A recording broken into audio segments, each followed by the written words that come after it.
Hello. Today I'm going to talk about donating your milk. Recently, I did my last donation to WakeMed Milk Bank, and they explained to me how COVID has affected the amount of donors, donated milk that they receive.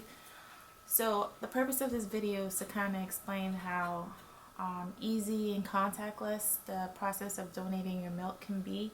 Also, I wanted to try to persuade women who are just sitting on a huge supply of milk that their baby, either is not going to be able to drink all that milk, or the baby's just not interested in breast milk anymore, moved on to solid food.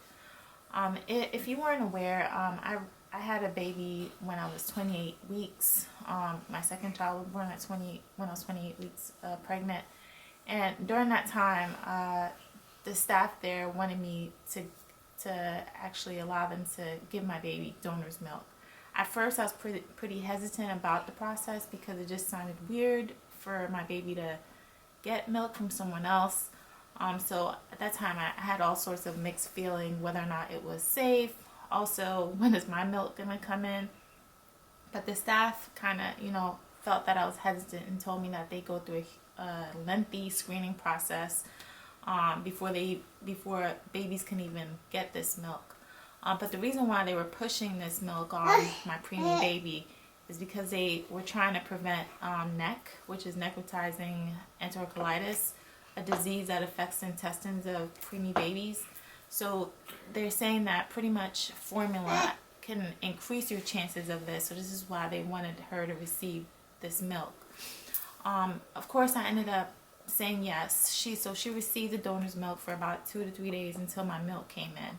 And even when my milk came in, she still wasn't able to breastfeed. So I pretty much created this huge supply of milk in my deep freezer. Sorry, that's my baby in the background.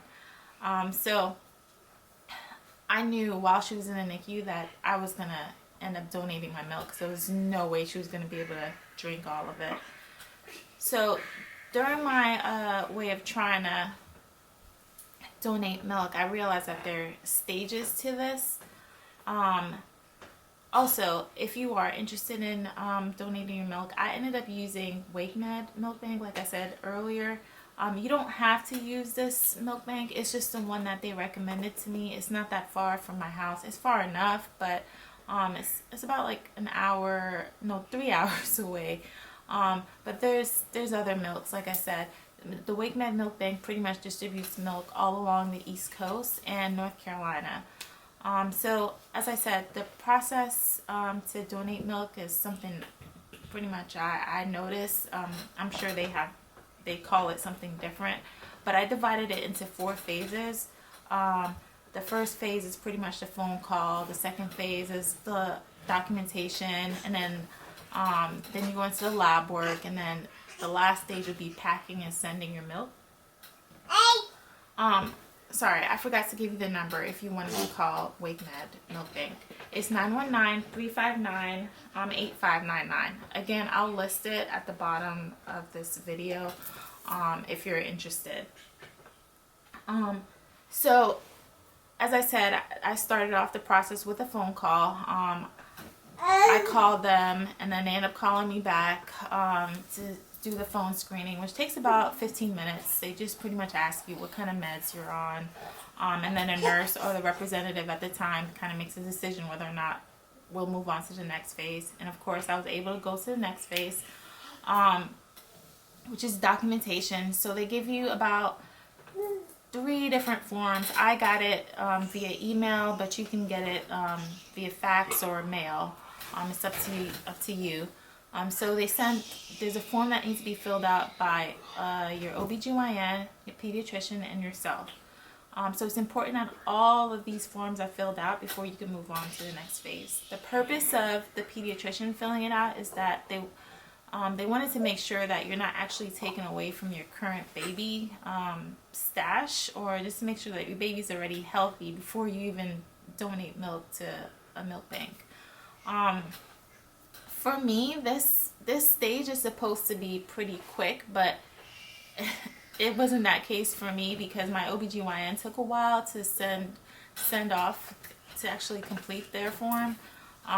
So it took about a couple of months for me. So it's nothing on the milk bank end, just more on my OBGYN.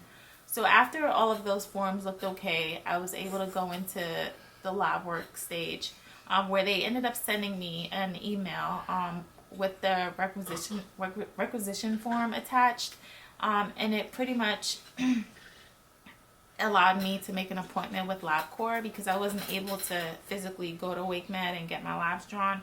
So everything was on that form, and I pretty much made my appointment. And when I was there were only 2 other people in the waiting room, and they took the proper COVID precautions. Everyone had masks. We were about 6 feet. I think it was more than 6 feet apart. So I felt pretty safe waiting there. And I think I only waited for about 15-20 minutes too. So as soon as they draw the labs, it's able to be, the results come back in about 3 to 5 days. Another thing to keep in mind is you don't have to pay for your labs to get drawn. That was something I was a little concerned about because I didn't want to, pay for that. But all of it gets billed to WakeMed, if that's something you'd be worried about as well. So after your results come in, they'll call you to say yes or no that you can donate. And of course, with me again, I was able to move on to the next process. This time they called me and asked, well, how much milk do you have? Before you can even mail your milk in, you need to have at least 500 ounces. So I had of course more than that. So depending on how much milk you have that you want to donate the first time, they'll give you a particular color cooler. In my case, I got a black cooler.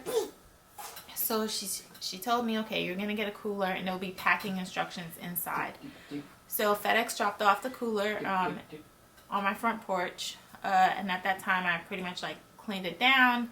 And if you want to, you can just leave the cooler out for a couple of days because there's some research that says on certain surfaces, COVID could live on there for a few hours, few days. So it's just kind of up to you what you want to do. So afterwards, I actually called FedEx to try to schedule the pickup. Once I scheduled the pickup and I knew that they were coming, I don't know, because they give you a 3-hour window. And let's say I made the appointment for 3 to 5 and it was already 2 o'clock, I'm going to start packing right now. So I started packing the cooler, and once I did that, there's actually, when I finish it off, there's a pink slip. It might be a different color if you chose to do it, but it's pretty much questions whether or not you were exposed to COVID, whether or not you had COVID, or if you have a fever. And I'm assuming if any of that is yes, you wouldn't be able to submit your milk. So that was the last thing I had to do when packing the milk, and I would just leave it out on the porch. So the process, again, is pretty simple, and I wasn't in contact with anyone because once I was done with it, I left it there, and FedEx would just ring the doorbell just to let me know that they were coming to pick it up. So again, if you're on the fence about donating your milk, don't be. Just go ahead and do it, because before COVID, there was a shortage of milk, and now it's even worse. So your milk will definitely be able to help out these preemies.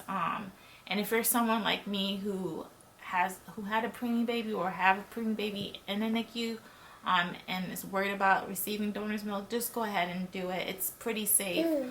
Even after I donate my milk, they do another screening process. They test it for bacteria, and then afterwards they actually combine all the milk, all the donor's milk together, and pasteurize it. So it's pretty safe.